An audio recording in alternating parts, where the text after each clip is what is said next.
إنه من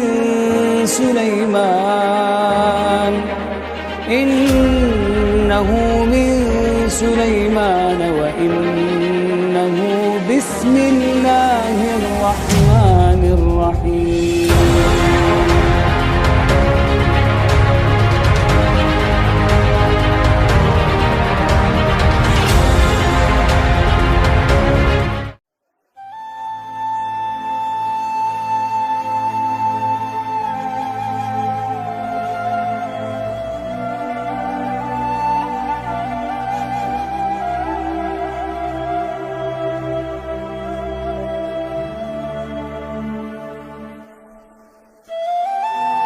Kita berada di bulan Rabiul Awal.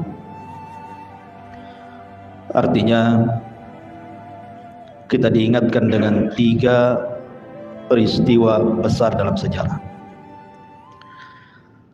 Pertama, kelahiran Rasul. Yang kedua, hijrah Rasul. Dan yang ketiga, wafatnya Rasul. Itu semua terjadi di bulan Rabiul Awal.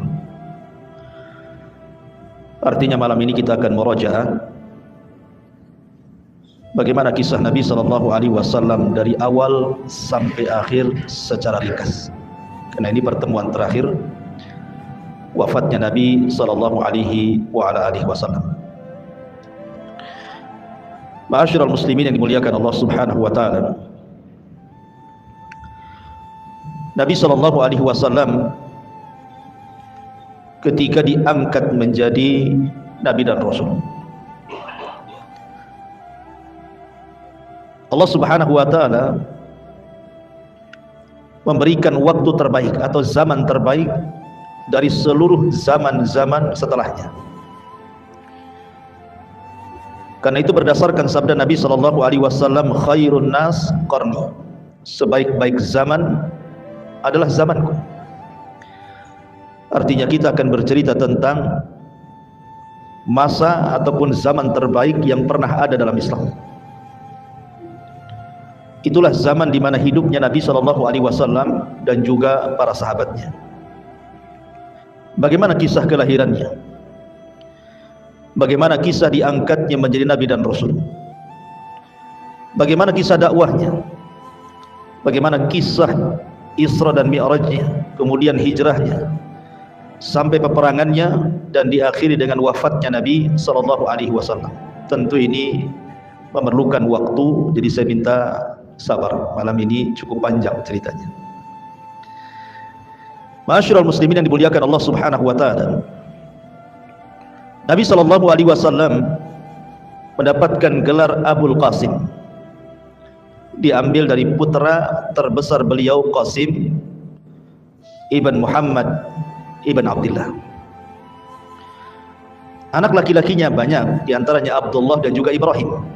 Tetapi Qasim menjadi kunyah Rasul, sampai-sampai Nabi SAW mengatakan, barang siapa yang berpuasa di hari yang diragukan, 1 atau 2 hari sebelum masuknya Ramadan, kata Nabi SAW, faqad asa Abul Qasim, maka dia telah bermaksiat kepada Abul Qasim, maksudnya Nabi SAW.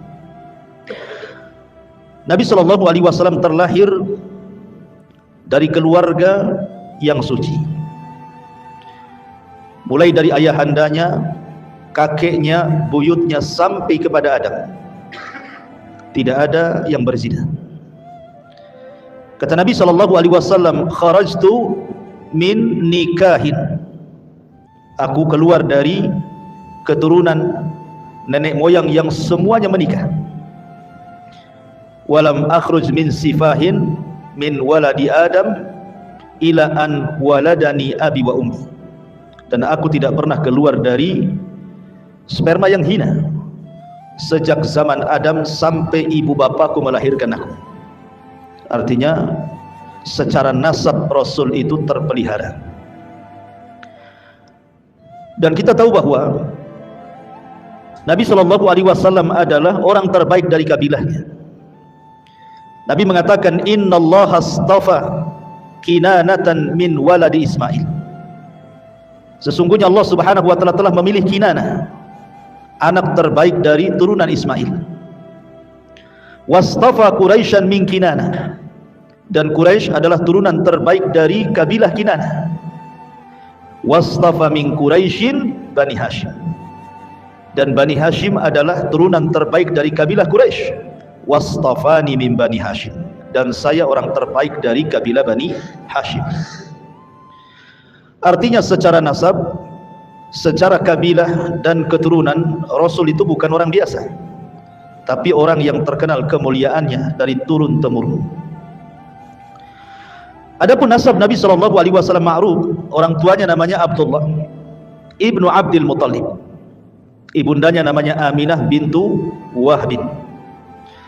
Adapun paman-pamannya di sana ada Abbas, ada Hamzah, ada Zubair, ada Muqawwim, ada Al-Harith, ada Ghaidak, Kusam, Abdul Ka'bah, kemudian Jahal atau disebut dengan Al-Mughirah, termasuk juga Abu Lahab dan Abu Talib. Itu paman-pamannya. Tetapi yang hidup sampai diutusnya Nabi dan Rasul itu cuma 4. Yang 2 beriman dan 2 kafir. Yang beriman Abbas dan Hamzah, yang kafir Abu Lahab dan Abu Talib. Cuman bedanya Abu Lahab memusuhi Rasul, kalau Abu Talib memperjuangkan Rasul. Ini paman dari bapak maksudnya. Adapun paman dari ibu, tidak dikenal Nabi SAW punya paman dari ibu kecuali Abdu Yaghuth ibn Wahab. Dan Nabi SAW pernah berbangga dengan Sa'ad ibn Abi Waqqas dan mengatakan, hadza khali falyurini mru'un khala. Inilah paman dari arah ibuku, maka mana paman kalian, kata Rasul. Membanggakan siapa? Sa'ad ibn Abi Waqqas, satu di antara 10 sahabat yang dijanjikan masuk surga. Masyarul muslimin yang dimuliakan Allah Azza wa Jalla, ketika Abdullah ayahanda Nabi SAW berusia 18 tahun, ada yang mengatakan 15 tahun, maka ayahnya kemudian menikahkan dengan Aminah bintu Wahbin. Artinya orang dulu itu menikah muda-muda, tidak harus menunggu 25 tahun kayak orang sekarang ya, atau sampai yang jadi lapu gitu ya, sampai kuliah lama-lama nggak mau kawin juga habis kuliah itu. Kadang-kadang nunggu cari kerja, sudah kepala 4 baru sibuk cari pasangan. Ya sudah bujang lapuk lah kan ya, sudah tua gitu ya, jadi kakek-kakek punya anak bayi jadinya nantinya. Jadi Abdullah ini menikah dengan Aminah di usia ada yang mengatakan 18 tahun, ada yang mengatakan 15 tahun. Lah kemudian ketika mengandung Rasul kita Muhammad SAW, dikatakan kepada Aminah, innaka qad hamalti bi sayyidati hadhil ummah, sesungguhnya engkau telah mengandung seseorang yang akan menjadi pemimpin umat ini. Fa idza waqa'a 'alal ardi faquli u'idzuhu bil wahid min syarri kulli hasid. Nanti kalau melahirkan anakmu, jangan lupa kau mengatakan, aku berlindung kepada zat yang satu dari setiap kejelekan orang-orang yang hasad kepadanya. Dan ketika itu Abdul Muttalib kakeknya bermimpi juga bahwa dia akan punya cucu. Dalam mimpinya disuruh untuk memberi nama Muhammad, dan nama Muhammad itu belum ada sebelumnya, belum ada orang yang namanya Muhammad kala itu. Berarti ketika kemudian Rasulullah SAW diberikan nama Muhammad oleh kakeknya Abdul Muttalib, itulah nama pertama di mana bayi diberikan nama Muhammad, karena sebuah harapan. Muhammad itu artinya kathratul hamdi, supaya banyak yang memuji. Tetapi subhanallah, hari ini nama Muhammad itu nama terbanyak satu dunia. Tidak ada nama terbanyak di dunia melebihi nama Muhammad. Sadaqallahul azim ketika mengatakan innaka innasha ni'aka huwal abtar. Innasha ni'aka huwal abtar. Justru yang membenci wahai Muhammad seperti Abu Jahal CS, justru mereka yang abtar, terputus penyebutannya. Tapi Nabi SAW tidak terputus penyebutannya. Semua orang menyebut-nyebut nama Muhammad. Kalau orang punya anak namanya Muhammad, pasti disebut namanya, Muhammad mau kemana? Ahmad mau kemana? Seorang muadzin dia sebut namanya asyhadu anna Muhammad Rasulullah. Setiap orang yang qomat menyebutkan asyhadu anna Muhammad Rasulullah. Setiap orang yang bersalawat Allahumma salli ala sayyidina Muhammad. Setiap salat dalam tasyahud asyhadu an la ilaha illallah wa asyhadu anna Muhammad Rasulullah. Nama itu bergema hampir di seantero dunia. Ya, dan nama itu sangat terpuji sesuai dengan namanya. Muhammad kathratul hamdi, banyak pujian. Ma'asyiral muslimin yang dimuliakan Allah Azza wa Jalla. Saat lahirnya Nabi SAW, orang-orang Yahudi sibuk di Madinah. Karena ketika itu muncul bintang yang disebut dengan bintang Ahmad. Dan hanya diketahui oleh orang-orang Yahudi saja. Ketika melihat para peramal Yahudi ke langit, rupanya muncul bintang yang selama ini ditunggu-tunggu. Akhirnya kemudian orang-orang Yahudi Madinah menggedor semua rumah di kota Madinah, khususnya rumah-rumah Yahudi. Adakah wanita yang melahirkan? Adakah wanita yang melahirkan? Baik Yahudi Bani Quraidah, Yahudi Bani Qunaiqa, Yahudi Bani Nadir, atau Yahudi keturunan Arab. Rupanya di malam itu tidak ada satupun wanita Yahudi yang melahirkan. Harusnya ada yang melahirkan menurut mereka, karena ini pertanda kelahiran seorang Nabi yang mereka tunggu-tunggu. Harusnya malam ini lahir. Rupanya mereka mendengar bahwa di Mekah ada orang yang lahir di malam itu keturunan orang mulia Abdul Muttalib. Sedihlah orang-orang Yahudi dan menangis dan mengatakan, "Zahabat nubuwwatu Bani Israil." Telah hilang kenabian dari Bani Israel dan beralih kepada orang Arab. Ma'asyiral muslimin yang dimuliakan Allah Subhanahu wa taala. Nabi SAW lahir pada hari Senin. Ada yang mengatakan tanggal 8 Rabiul Awal. Ada yang mengatakan tanggal 9 Rabiul Awal. Ada yang mengatakan tanggal 12 Rabiul Awal. Dan orang-orang Syiah menganggap Rasul lahir pada tanggal 17 Rabiul Awal. Adapun kemudian tahunnya, karena di zaman itu kan belum ada penanggalan, sehingga belum ada nama tahunnya. Kalau sekarang sudah ada Hijriah. Kalau dulu kan tidak ada, belum ada penanggalan Hijriah, itu baru dibentuk di masa Umar bin Khattab. Sehingga kemudian untuk tahun mereka akan menasabkan kepada setiap peristiwa yang berlaku di zaman itu. Umpamanya hari ini ada gempa, kemudian 5 hari setelahnya lahir anak, berarti anak ini lahir di tahun gempa. Hari ini ada puting beliung, lahir bayi, berarti lahir bayi itu tahunnya tahun puting beliung. Gitu maksudnya. Lah kebetulan kemudian sebelum Nabi SAW lahir terjadi perang. Penyerangan Abrahatul Asram membawa pasukan gajah untuk menghancurkan Ka'bah. Tapi Allah Subhanahu wa taala akhirnya menghancurkan Abrahatul Asram dan mengutus burung ababil dan menghancurkan mereka semua. Kemudian ada yang mengatakan 40 hari, ada yang mengatakan 50 hari setelahnya lahirlah Nabi. Makanya kemudian tahunnya disebut tahun gajah. 8, 9 atau mungkin 12 Rabiul Awal, tahun gajah. Nah, begitu. Ya. Ma'asyiral muslimin yang dimuliakan Allah Subhanahu wa taala. Ketika Rasul sallallahu alaihi wasallam lahir, banyak peristiwa dan kejadian ketika itu.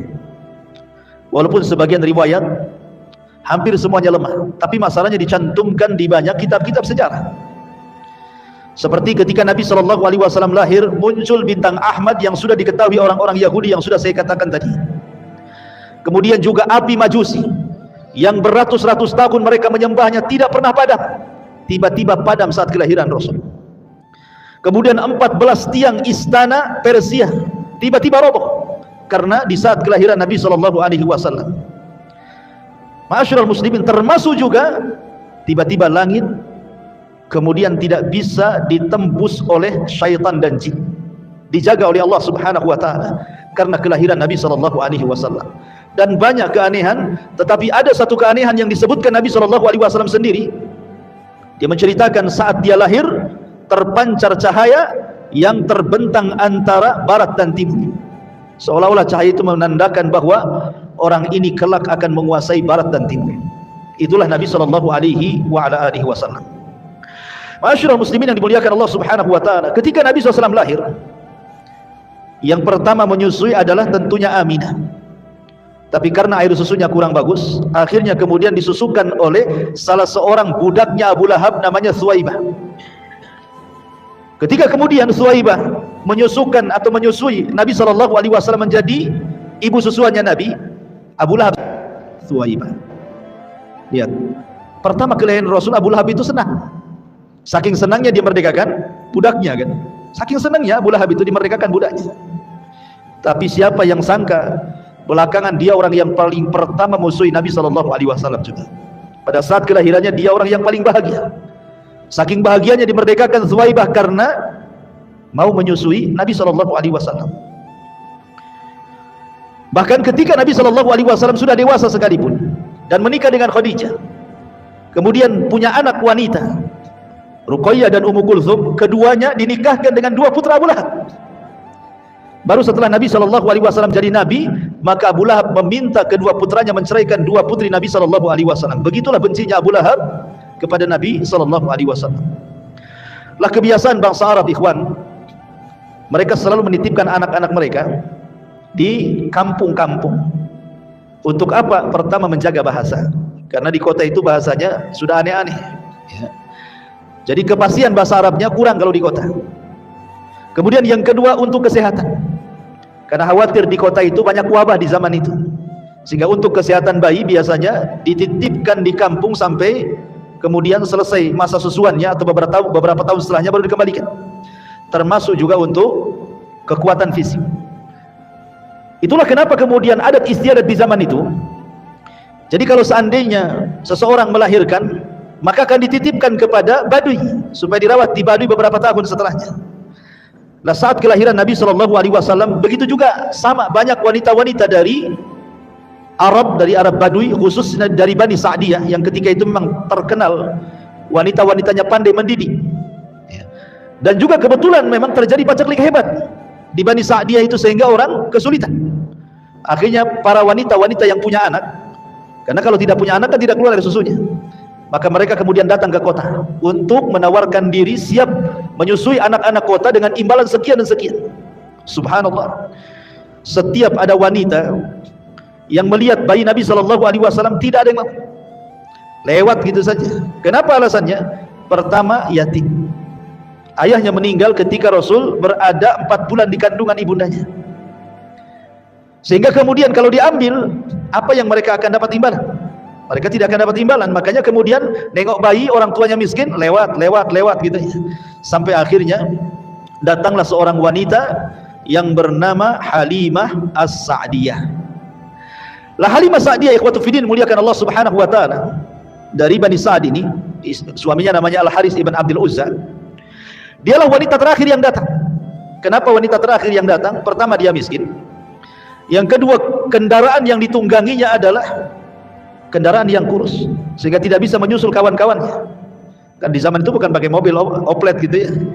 Jadi memang kalau nggak pakai kuda, pakai keledai, pakai unta.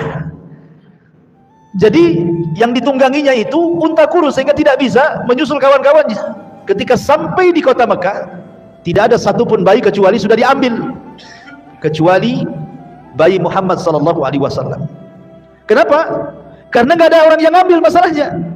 Sehingga akhirnya kemudian Halimah As-Sa'diyah ngomong sama suaminya, gimana ini, ada bayi cuma satu-satunya. Akhirnya kemudian suaminya hanya mengatakan, sudah ambil saja, mudah-mudahan bayi ini membawa karamah dan juga kebaikan. Akhirnya kemudian diambil. Subhanallah, betul apa kata suaminya. Halimah ini sudah kelelahan. Kemudian dia menggendong bayi namanya Abdullah. Kemudian karena kurang gizi makannya, air susunya kurang bagus, sehingga malam itu ketika dia sudah menggendong Rasul, tiba-tiba air susunya penuh. Dan ketika Nabi SAW hendak ditetekkan di sebelah kiri, tidak mau. Kenapa tidak mau? Karena tahu itu bukan hak dia, itu hak saudara sesusunya. Siapa? Abdullah, anak daripada Halimah. Jadi Nabi SAW hanya mau yang sebelah kanan. Subhanallah ya, bayi tahu mana haknya, mana yang tidak haknya. Antum dah bayi lagi, tapi tak paham ini hak antum, ini hak yang lain, itu tak paham gitu ya. Jadi Nabi SAW paham nih, ini bukan hak saya, nggak mau saya netes sebelah sini, saya mau netes sebelah sini saja. Akhirnya kemudian dua bayi itu gemuk, kemudian malamnya juga mereka dapat berkah, mereka bisa tidur sampai pagi, akhirnya hilang capeknya, kemudian mereka pulang. Subhanallah, padahal kawan-kawannya sudah duluan 2-3 hari sebelumnya mereka pulang. Tetapi ketika Rasul berada di pangkuannya, untanya kuat, kemudian sanggup berlari dan mampu mengejar teman-temannya, dan sampai di Bani Sa'diyah duluan dibandingkan temannya. Ini kan berkah, ini kan luar biasa. Masyaallah muslimin yang dimuliakan Allah Subhanahu wa taala. Ketika kemudian Rasul di Bani Sa'diyah, kemudian disusukan oleh Halimah dengan saudara sesuanya Abdullah. Setelah kemudian beberapa tahun, ya sekitar usia 4 tahun, tiba-tiba kemudian terjadi pembelahan dada. Jadi ketika Nabi SAW bermain-main bersama kambing gitu ya, jadi kecil-kecil sudah main sama kambing. Jadi mainannya Rasul itu kambing. Kalau sekarang kan mainannya kereta-keretaan, boneka-bonekaan, bola, macam-macam kan. Jadi Rasul itu yang main dengan kambing itulah, bersama saudara sesuannya Abdullah. Tiba-tiba kemudian datang dua malaikat, kemudian memegang Rasul, membelah dada Rasul, mengambil jantung Rasul, kemudian meletakkan di bejana emas. Di situ ada air Zam-Zam, kemudian dibersihkan dan dimasukkan kembali, kemudian dijahit kembali. Dan itulah operasi pertama di dunia, karena di zaman itu belum ada peralatan, ya.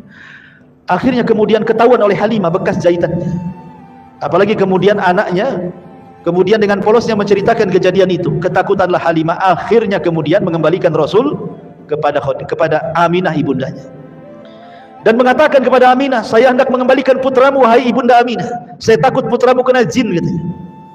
Tetapi Aminah mengatakan, jangan takut dari jin, karena bayi ini saat dilahirkan terpancar cahaya begini dan begitu, kemudian diceritakan mimpinya. Kemudian kata Halimah, kalau begitu kembalikan kembali, biar dia bersamaku kembali. Akhirnya dibalikan lagi ke Bani Sa'diyah sampai usianya 6 tahun. Ketika sudah 6 tahun, namanya ibundanya kan, berpisah dengan anaknya 6 tahun, tentu sangat rindu. Makanya oleh Halimah kemudian di usia 6 tahun dibalikkan Nabi SAW ke pangkuan ibundanya. Akhirnya kemudian ketika di pangkuan ibundanya, Aminah ingin mengajak Rasul kecil ke Madinah dalam rangka ziarah kuburan ayahandanya Abdullah, karena ayahandanya meninggal di Madinah karena terkena wabah Yathrib ketika itu. Jadi ayahandanya terkena wabah. Ya, kalau zaman sekarang ya macam corona lah ya. Akhirnya sakit-sakit 1 bulan, kemudian meninggal saat perjalanan dari Mekah hendak berniaga ke Syam. Sakit 1 bulan di Madinah, kemudian akhirnya wafat. Lah kemudian Aminah ini ingin berziarah, kemudian berziarahlah ke Madinah setelah melihat kuburan ayahandanya Nabi SAW dan menginap beberapa malam di Madinah. Maka kemudian pulanglah Aminah bersama Rasul kecil dan juga budaknya namanya Aiman. Tapi sayang di antara Mekah dan Madinah ada satu tempat namanya Abwa. Rupanya Aminah sakit parah dan Allah takdirkan meninggal di Abwa. Subhanallah, Rasul menjadi yatim dari 2 arah. Bapaknya meninggal, ayahandanya juga meninggal. Bahasa kita ya, yatim piatu gitu. Kalau bahasa Arab nggak ada piatu, yang ada yatim saja. Lah akhirnya kemudian Aiman membawa Rasulullah SAW pulang dan dititipkan di kakeknya Abdul Muttalib. Tapi sayang, hanya 2 tahun Abdul Muttalib merawat Nabi SAW. Ketika usia Rasul 8 tahun, Abdul Muttalib pun kemudian meninggal dan pupus usia.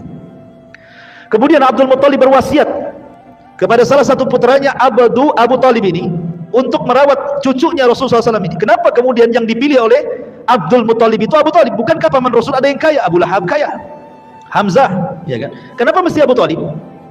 Karena Abu Talib ini adalah saudara kandung dari Abdullah. Karena Abdul Muttalib itu banyak istrinya, ya. Jadi anak-anaknya itu satu bapak banyak lain ibu. Lah yang satu kandung dengan ayahnya Rasul Abdullah adalah Abu Talib. Sehingga kedekatan kepada Abdullah karena satu kandung tentu lebih dekat dibandingkan saudara seibu lainnya. Makanya Abdul Muttalib menitipkan Rasul kepada Abu Talib, berwasiat untuk dirawat. Lah sejak itulah maka Nabi SAW berada di pangkuan Abu Talib sampai menikah, bahkan sampai diangkat menjadi Nabi dan Rasul, bahkan sampai berdakwah, yang kemudian meninggal saat pengepungan orang-orang Quraisy kepada Bani Hashim. Itu pun beberapa tahun sebelum hijrah Nabi SAW. Ma'asyiral muslimin yang dimuliakan Allah Azza wa Jalla. Kemudian ketika Nabi SAW berada di rumah pamannya, karena memang Abu Talib itu paling miskin sendiri, anaknya banyak pula, sudah miskin anaknya banyak.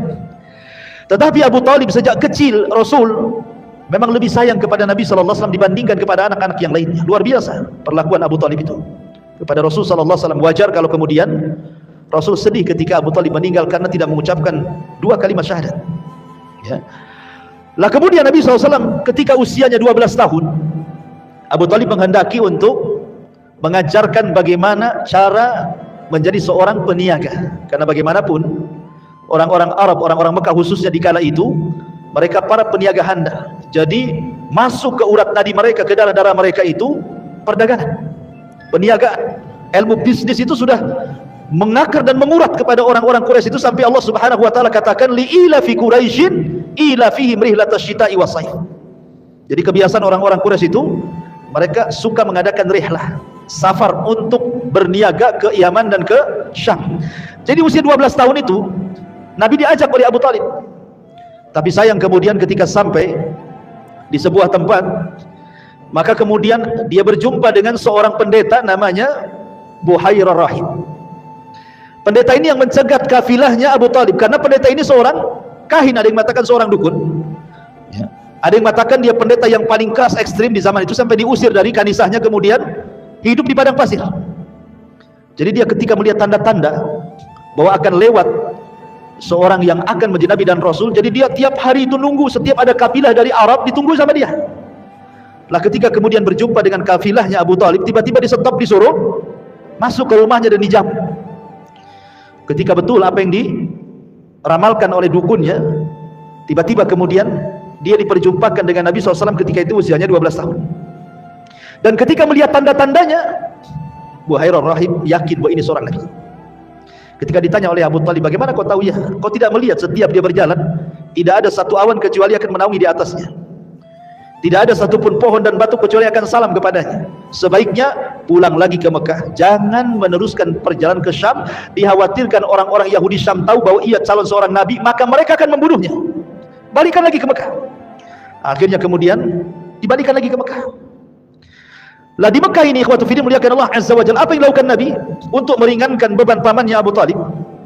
Akhirnya dia mengikuti usia-usia sebayanya, menjadi penggembala kambing dari orang-orang kaya, maka akan mengambil upah dari hasil penggembalanya. Begitulah Nabi SAW mengatakan, ma min nabiyyin illa wara'al ghanam. Tidak ada satupun Nabi kecuali semuanya pernah menggembala kambing. Ya, jadi kalau antum ingin mencontoh Nabi SAW, jadi penggembala. Cari tanah di Tiban sana, luas tuh, beli kambing di situ. Ya. Jadi Nabi SAW sudah dididik oleh Allah Subhanahu Wa Taala sebelum memimpin umat, disuruh memimpin kambing dulu. Kenapa demikian? Karena memimpin kambing itu, menjadi penggembala kambing itu akan terlahir sifat-sifat baik, akan terlahir sifat-sifat kesabaran. Namanya punya peliharaan kan harus sabar, kalau nggak sabar matilah peliharaannya. Ya. Harus punya sifat kasih sayang, sebab kalau binatangnya sakit kan diobati. Harus sayang, kalau tidak sayang mati binatangnya. Ya. Harus punya sifat keberanian, karena kambing ini selalu diterkam serigala. Artinya dia harus melawan serigala supaya serigala jangan makan kambingnya, gitu ya. Kemudian juga ada sikap kelembutan. Jadi banyak sifat-sifat yang kemudian terlahir dari penggembala kambing ini, yang kemudian menjadi sifat bagi Nabi SAW yang baik. Itulah kemudian sifat-sifat itulah yang kelak akan memimpin umat. Ya. Jadi luar biasa ya. Jadi penggembala itu ada faedah dan manfaatnya. Jadi Rasul sebelum menjadi pemimpin umat disuruh memimpin kambing dulu, gitu maksudnya. Nah ketika kemudian Nabi SAW sudah berusia mungkin 18 tahun 19 tahun, artinya kan sudah dewasa. Mulailah Rasul menyusul teman-teman yang sebayanya berniaga. Mulai berniaga dia. Tetapi ya sebelum saya ingin ceritakan berniaganya Rasul, jadi ketika dia menjadi penggembala kambing, ikhwan, ya usia-usia 15 gitu ya, 16 tahun gitu. Nabi SAW itu selalu dititipi kambing. Jadi kalau umpamanya ada orang menikah, ada walimatul arus, ya kan, kawan-kawan yang seprofesinya kan kadang-kadang diundang, ada undangan datang. Tapi kan kadang-kadang bingung, harus kemanakan nih kambing ini, nanti kalau ditinggal hilang. Akhirnya kemudian mulailah mereka menitip kepada Rasul, karena Rasul tidak mau hadir di pesta-pesta yang ada minuman khamar di situ, yang ada biduan-biduan wanita yang membuka aurat. Rasul tidak mau. Sehingga Rasul fokus saja jadi penggembala kambing. Sehingga teman-temannya itu selalu menitipkan kambing. Subhanallah, bukan 1-2 kambing yang dititipkan, itu ribuan kambing kan gitu ya. Akan tetapi apapun yang dititipkan kepada Rasul, tidak ada yang hilang, tidak ada yang sakit, justru kambingnya makin gemuk. Sehingga kemudian teman-temannya menjuluki Rasul sebagai Shadiqul Amin.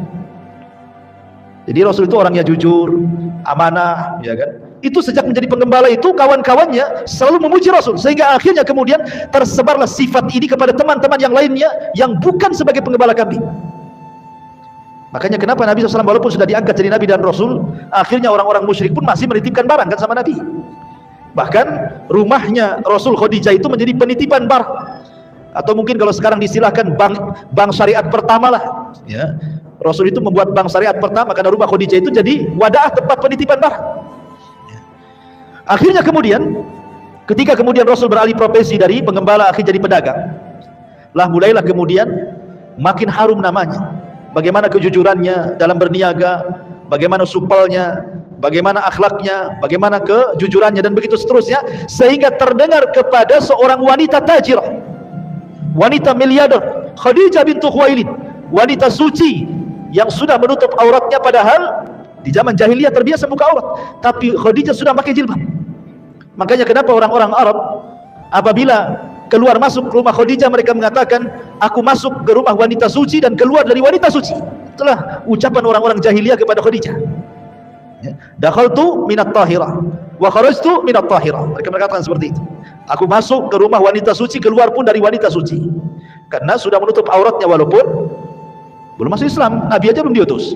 Ya. Akhirnya kemudian cobalah Khadijah melobi Nabi SAW untuk berniaga dengan dia dengan cara sistem mudharabah. Mudharabah itu artinya Khadijah yang punya modal, Rasul yang memainkan modalnya. Maka setelah kemudian beberapa kali kemudian berniaga menggunakan harta Khadijah dan selalu mendapatkan keuntungan besar, Khadijah makin penasaran tuh. Akhirnya kemudian Khadijah mengirim gulamnya, budaknya namanya Maisarah. Maisarah, sekali-kali kau temani Muhammad itu berniaga ke Syam. Catat segala sesuatu peristiwa yang terjadi, baik sebelum berjalan, baik di tengah perjalanan, baik ketika sampai di Syam, baik ketika berniaga, kemudian pulangnya dan sampai lagi ke Mekah. Jangan ada yang terlewatkan catatannya. Akhirnya Maisarah pun mengikuti apa yang disarankan Khadijah. Sepanjang jalan diperhatikan oleh Maisarah itu. Dan luar biasa Maisarah mencatat bagaimana akhlak yang tinggi daripada Rasul SAW dan keajaiban-keajaiban selama perjalanan, termasuk batu mengucapkan salam, pohon mengucapkan salam, awan kemudian menaungi Rasul, sampai akhirnya dia berjumpa dengan seorang pendeta, dan pendeta mengatakan bahwa temanmu ini bukan orang biasa, dia pasti jadi seorang nabi katanya. Makin yakin lagi Maisarah ini. Ketika pulang ke Mekah diceritakan kepada Khadijah. Dari situlah kemudian tertanam benih-benih cinta Khadijah kepada Rasul SAW dan meminta kepada Nafisah, saudarinya untuk menanyakan kepada Nabi SAW kesiapan dia mau enggak menikah dengan Khadijah. Tapi Nabi SAW orang beradab, dia tidak lantas mau enggak kayak gitu. Itu antum itu kayak gitu. Ya, apalagi perantau, ya kan, susah di Batam, tahu-tahu ada janda kaya, cantik, rumahnya megah, pengusaha, ngelamar antum pula. Saya yakin antum enggak usah menganggukkan, besoklah kita jadi. Gitu. Artinya bahwa Nabi SAW itu beradab, tidak langsung mengiyahkan apa yang dikatakan Nafisah. Dia mengatakan, tunggu dulu, saya punya orang tua, maksudnya Abu Talib, saya akan tanya dulu. Akhirnya kemudian Rasul bertanya kepada Abu Talib, boleh nggak saya menikah dengan Khadijah? Kalau kata Abu Talib jangan, tidak. Kalau kata Abu Talib iya. Itulah seorang baktinya Nabi SAW kepada Abu Talib, karena dia tahu siapa Abu Talib, ayah angkatnya, dan Abu Talib sudah menganggap dia putranya. Sebagaimana ketika sebelumnya juga dia ditawari oleh Khadijah untuk berniaga, dia pun tidak langsung mengiyahkan mau ngambil modalnya Khadijah. Tanya dulu Abu Talib kan itu, boleh nggak saya bekerja sama dengan Khadijah? Kalau boleh, main. Kalau tidak, tak jadi kan itu ya. Jadi tetap Rasul itu birrul walidain dengan pamannya, dengan Abu Talib. Subhanallah, ketika Abu Talib mendengar dia dilamar atau dipinang Khadijah, senang. Kemudian mengatakan, ya Khadijah wanita baik-baik. Kemudian disitulah terjadi pernikahan antara Rasul dan juga Khadijah. Inilah pernikahan pertama di tengah-tengah jahiliyah, di mana ada seorang laki-laki menghormati seorang wanita dengan mahar yang tinggi. Nabi SAW memberikan mahar yang terbaik kepada Khadijah. Tidak seperti antum, ya, paling apa? Seperangkat alat sholat, itu pun sajadahnya saja. Bukannya dah sampai sajadahnya saja.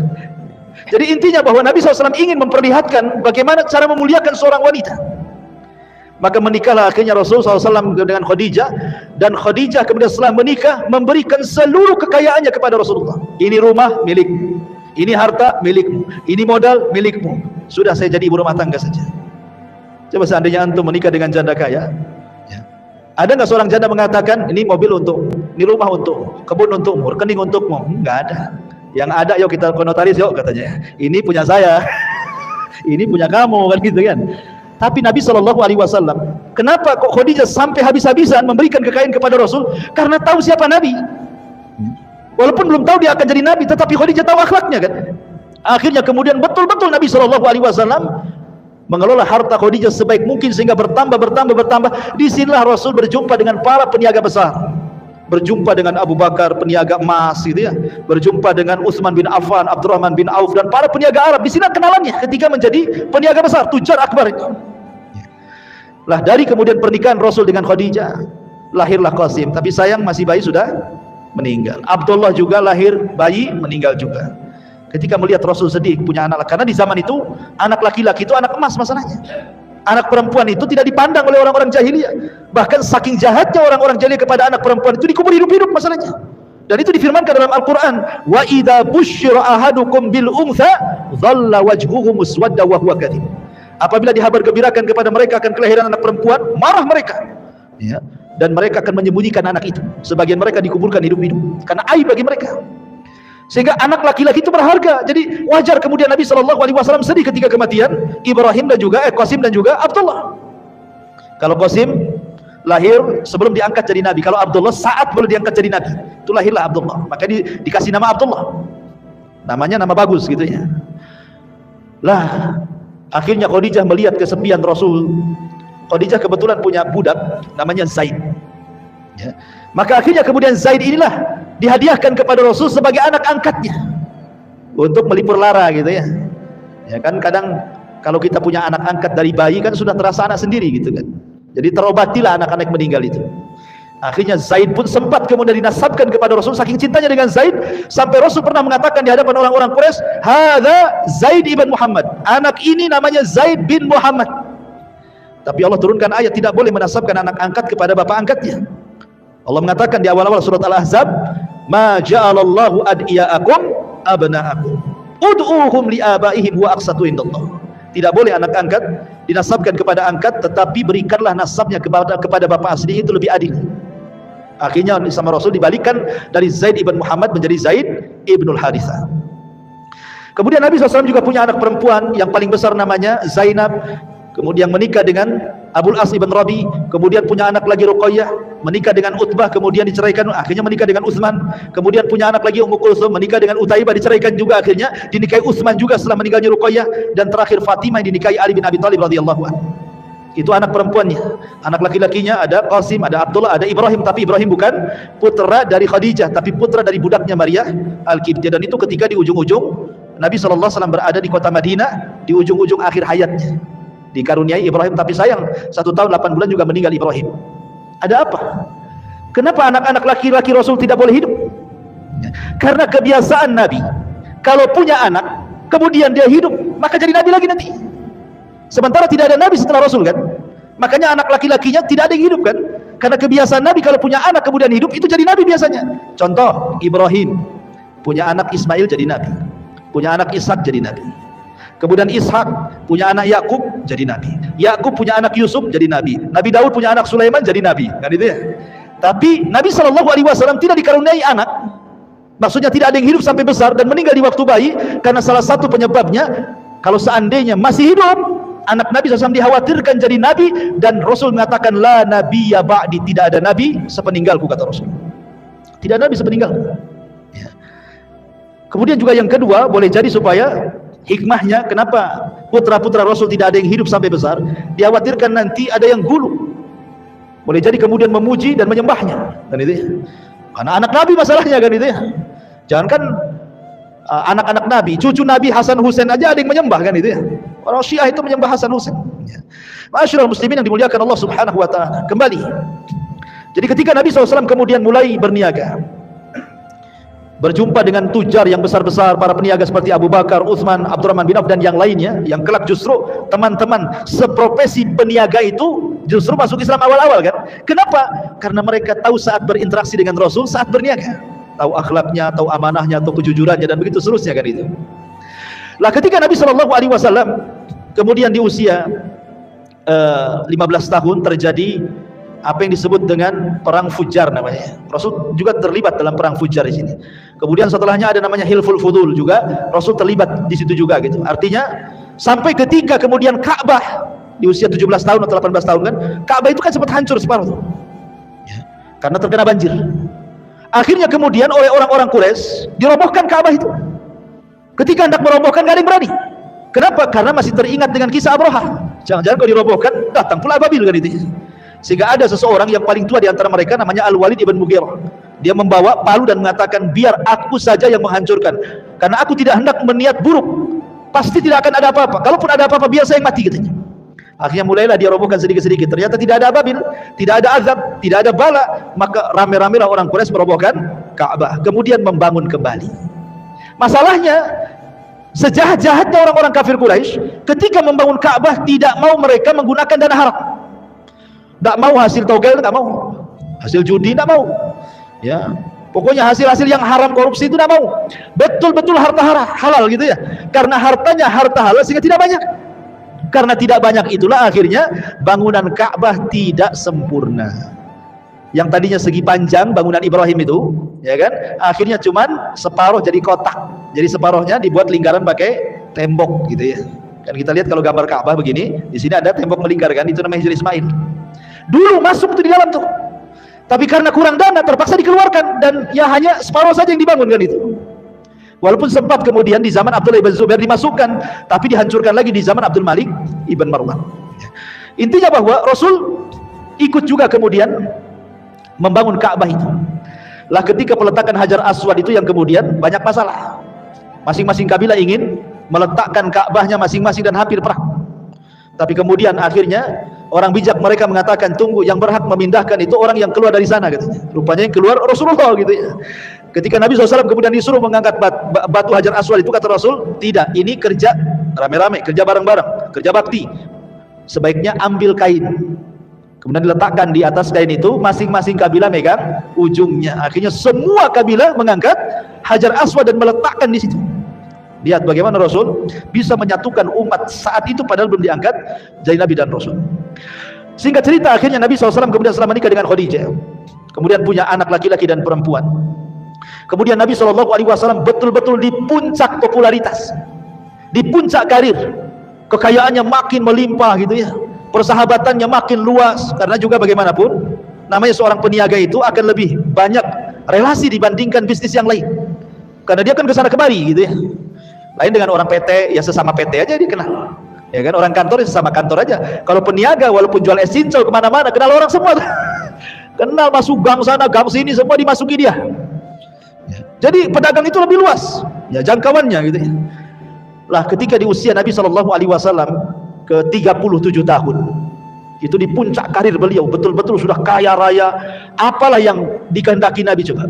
Istri cantik, soleha, kaya, taat, anak banyak, kekayaan melimpah, orang-orang memuji dia Sadiqul Amin. Apa yang dicari manusia? Ini yang dicari kita ya. Kalau antum jadi orang kaya, semua orang muji antum ya. Antum punya istri cantik, anak-anak banyak, bisnis lancar, apalagi yang antum cari? Paling antum cari kawin lagi. Kalau laki-laki kan itu, apalagi antum cari kalau gak kawin lagi. Akhirnya kemudian Nabi SAW sudah mulai bosan dia melihat kondisi orang-orang Quraisy ini kok makin rusak, setiap hari makin rusak. Minum khamr di mana-mana, main perempuan di mana-mana, akidahnya penyembah berhala, begitu seterusnya, pokoknya rusak serusak-rusaknya. Jadi Nabi SAW mulai berpikir, mulailah dia tahannut, mulailah dia menyendiri, menyingkir dari manusia.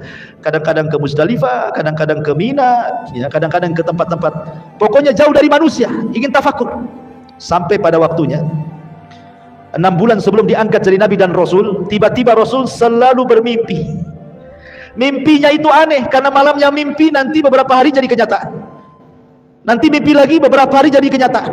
Jadi tidaklah Rasul mimpi kecuali jadi kenyataan mimpinya itu. Akhirnya kemudian ketika tepat di usianya 40 tahun, Nabi SAW kemudian naik ke atas ketinggian, di mana Mekah itu di bawahnya. Disitulah ada gua yang disebut dengan Gua Hira. Dari gua itu Rasul melihat Mekah itu di bawahnya, seolah-olah gua itu memiliki makna hissi dan juga makna maknawi. Makna hissi artinya Nabi SAW secara fisik naik ke atas dan dia akan dilebihkan dari semua manusia yang ada di bawahnya. Dan makna maknawi artinya dakwah dia akan meliputi semua yang ada di bawahnya ya. Maka Nabi SAW mulailah kemudian masuk ke dalam gua itu tepat di bulan Ramadan, membawa bekal selama 1 bulan, tidak pernah keluar dari gua itu, tafakur saja ya, tafakur. Rupanya tepat di tanggal, atau ada yang mengatakan di tanggal 17 Ramadan ya. Tetapi yang betul adalah di tanggal-tanggal ganjil di akhir-akhir Ramadan Entah 21, entah 23, entah 25, entah 27, entah 29, pokoknya di tanggal-tanggal ganjil lah di bulan Ramadan. Tepat di waktu subuh datang Jibril. Dan sebenarnya kedatangan Jibril sudah dimimpikan Nabi. Makanya Nabi tidak kaget gitu ya. Datang Jibril dalam bentuk manusia yang ganteng, yang rapi, yang bersih, yang harum. Tiba-tiba datang, kemudian salaman, kemudian memeluk Nabi. Kemudian kata Jibril, "Iqra ya Muhammad." Baca wahai Muhammad. Nabi SAW memahami Iqra itu artinya membaca tulisan. Sementara Rasul tidak bisa menulis, tidak bisa membaca. Makanya Rasul dengan tegas, "Ma'ana biqari," aku tidak bisa baca. Kata Jibril, "Iqra," baca. Kata Rasul, "Ma'ana biqari," aku nggak bisa baca. Sampai 3 kali. Akhirnya Jibril mengatakan, "Iqra bismi rabbikal ladzi khalaq, khalaqal insana min 'alaq, iqra wa rabbukal akram, alladzi 'allama bil qalam, 'allamal insana ma lam ya'lam." 5 ayat suratul Alaq turun sebagai pengesahan SK didaulatlah Rasul menjadi Nabi. Dengan turun 5 ayat surah Al-Alaq berarti resmi dia jadi Nabi. Kemudian Nabi SAW setelah itu, setelah peristiwa itu tidak pernah berjumpa dengan Jibril lagi. Nggak pernah berjumpa. Dia bolak-balik ke gua nggak ketemu lagi. Dia bolak-balik ke gua selama 6 bulan, terus setiap bulan dia balik lagi, nggak ketemu lagi dengan orang itu. Sehingga Nabi SAW menyangka bahwa itu adalah jin, setan atau apa gitu kan, karena cuma sekali saja. Akhirnya kemudian setelah 6 bulan lewat, Rasul sudah sesak, itu siapa yang menjumpai saya sebenarnya. Setelah 6 bulan lewat, tiba-tiba kemudian Rasul ketika berjalan ke Gua Hira mendengar ada suara di atas memanggil-manggil, "Ya Muhammad," gitu. "Ya Muhammad," gitu. Rupanya dia tengok-tengok tak ada apa-apa. Rupanya ketika melihat ke atas ada Jibril di atas dalam bentuk aslinya. Kalau tadi ke gua kan dalam bentuk manusia, di langit dalam bentuk asli, kawan. Memiliki 600 sayap. Satu sayap terbentang saddal ufuk, dari mulai terbit matahari sampai terbenamnya itu. Satu sayap saja itu. Sehingga seolah-olah kalau kita melihat ke depan sayap Jibril, ke belakang sayap Jibril, samping kiri kanan sayap Jibril, itu baru satu sayap tuh. Demikian besarnya sayap Jibril. Bagaimana Jibrilnya? Itu baru sayapnya tuh. Akhirnya kemudian Rasul pun ketakutan, menggigil dia. Gimana nggak menggigil? Kita saja ketemu ular piton aja menggigil. Ya. Pemanya antum lagi main-main di got gitu ya, ini di parit-parit sini. Tuh ada ular piton besar gitu ya, 10 meter gitu. Menggigil antum. Ya. Itu baru tengok ular tuh. Gimana lebih daripada ular kan itu? Jadi wajar Rasulullah SAW manusiawi, menggigil dia melihat Jibril dalam bentuk asli itu. Akhirnya dia lari ke rumahnya Khadijah. Sampai di rumah Khadijah dia mengatakan, "Dathiruni, dathiruni ya Khadijah, selimuti aku, selimuti aku." Dia menggigil demam tuh. Kenapa Rasul minta diselimuti? Karena selimut itu biasanya mengurangi rasa takut. Ya kan? Antum kalau ketakutan pasti ambil selimut. Gitu ya. Kurangilah kan? Kurangi takut diselimuti itu. Apalagi ada istri di dalamnya, makin dia takut. Jadi Khadijah itu ingin supaya mengurangi rasa takut Nabi. Diambil selimutnya, dia pun masuk ke dalam.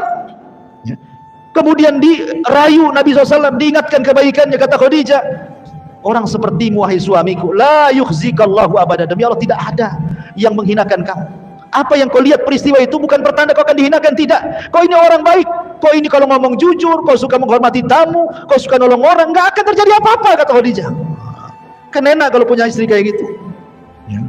Antum sudah kerja, sudah bangkrut, pulang kehujanan demam, ya. Sampai rumah istri pula, "Mana bang jatahnya bang?" Gitu. Ya, bukan ditanya ya kan, ada uang atau tidak gitu. Intinya bahwa Khadijah ini berusaha melembutkan hati Rasul, sampai Rasul zahabar rau dalam riwayat, sampai betul-betul hilang takutnya, betul-betul takut. Sampai di sini perjuangan Khadijah memberikan keterangan kepada Rasul, tidak. Khadijah bawa Rasul keesokannya kepada siapa? Kepada saudaranya Waraqah bin Naufal. Kemudian kata Khadijah, "Wahai Waraqah, suamiku ini mengalami begini-begini dari peristiwa. Apa pertanda ini?" Maka Nabi SAW kemudian menceritakan kisah mulai dari Gua Hira, kemudian Jibril memeluk dia, kemudian turun surah Al-Alaq sampai ketemu dengan Jibril dalam bentuk asli gitu ya. Kemudian Waraqah ketika itu kaget dan mengatakan, "Betul kau berjumpa dengan namus?" Namus itu artinya makhluk yang bersayap. "Iya," kata Rasulullah. "Wallahi demi Allah," kata Waraqah, "namus itu pernah turun kepada Musa dan kepada Isa, sekarang kepadamu, engkau akan jadi nabi," gitu. "Demi Allah kalau aku masih muda," kata Waraqah, "ketika kau mengusirmu, aku yang akan membelamu." Rasul kaget. "Hei Waraqah, orang sebaik aku akan diusir? Enggak ada orang yang mencela aku, semua orang mengatakan Shadiqul Amin, aku akan diusir," katanya. Kata Waraqah, "Ya, tidaklah orang yang membawa seperti yang kau bawa kecuali illa uti, pasti disakiti." pasti akan diuji. Tapi sayang 6 bulan setelahnya Waraqah meninggal dunia. Dari sini terjadi khilaf pendapat, apakah Waraqah ini orang yang pertama masuk Islam dari kalangan orang dewasa ataukah Abu Bakar? Ada yang mengatakan Waraqah, ada yang mengatakan Abu Bakar. Ada yang memerinci, Waraqah itu dia beriman saat Nabi jadi Nabi, belum dia akan jadi Rasul.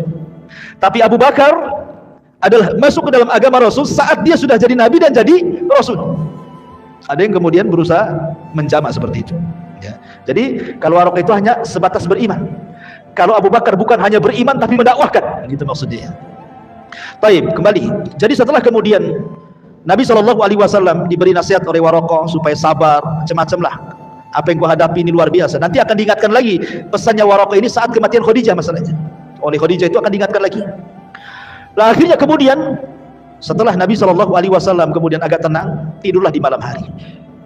Ketika dia sedang tidur, Jibril datang memanggil-manggil dari langit, ya ayyuhal muddatsir, qum fa'anzir wa rabbaka fakabbir wa siyabaka fatahhir wa rujza fahjur wa la tamnun tastaghfir wa li rabbika fasbir.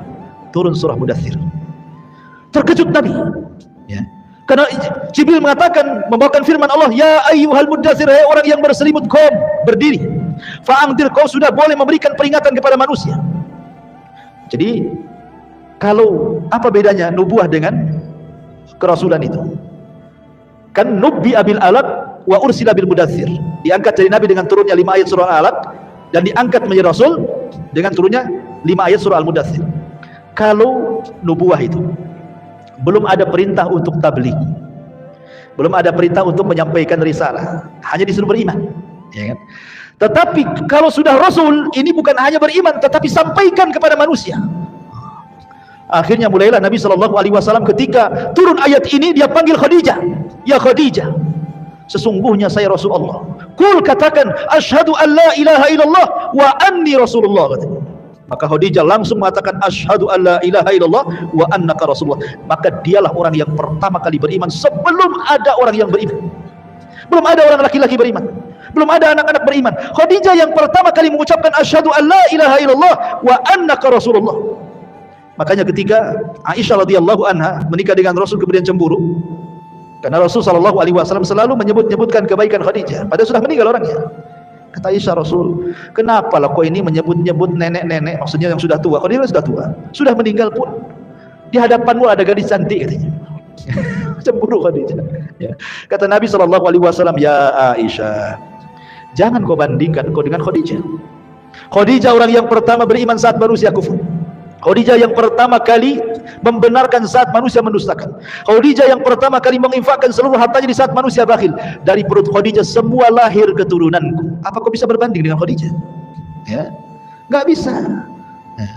Nggak bisa dibandingkan, kata Nabi SAW, dengan Khadijah itu. Masyarul muslimin yang dimuliakan Allah Subhanahu wa taala. Akhirnya Khadijah pertama yang beriman, diajaknya anak-anaknya. Ya, Ruqayyah, Zainab, semua diajak masuk Islam. Ya.